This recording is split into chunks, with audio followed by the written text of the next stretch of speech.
અમદાવાદ અને ગાંધીનગર સહિત મધ્ય, ઉત્તર અને દક્ષિણ ગુજરાતના ભાગોમાં પવનોની દિશા બદલાઈ છે, જેના કારણે હવે ઠંડીમાં હાલ તો ઘટાડો થયો છે.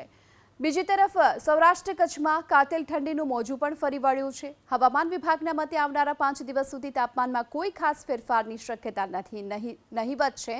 ત્યારે ગુજરાતના કાશ્મીર ગણાતા નલિયામાં જો કે ગુરુવારના તાપમાનનો પારો 5.4 ડિગ્રી સુધી નોંધાયો છે.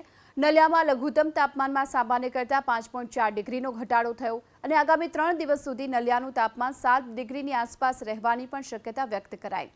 જોકે નલિયા ઉપરાંત જ્યાં 12 ડિગ્રીથી નીચું તાપમાન નોંધાયું છે તેની વાત કરવામાં આવે તો રાજકોટ, પોરબંદર, ભુજ, જામનગર અને અમરેલીનો સમાવેશ થાય છે.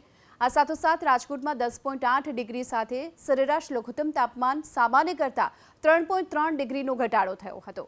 અમદાવાદની વાત કરીએ જ્યાં 14.9 ડિગ્રી સાથે છેલ્લા કેટલાક દિવસોની સરખામણીએ ઠંડીમાં આંશિક ઘટાડો નોંધાયો છે અને આજે દિવસ દરમિયાન 31 ડિગ્રી સાથે સરેરાશ મહત્તમ તાપમાન સામાન્ય કરતાં 1.8 ડિગ્રી વધુ હતું. આગામી 3 દિવસ અમદાવાદનું તાપમાન 16 ડિગ્રીની આસપાસ રહેવાની શક્યતા પણ હવામાન વિભાગે વ્યક્ત કરી છે.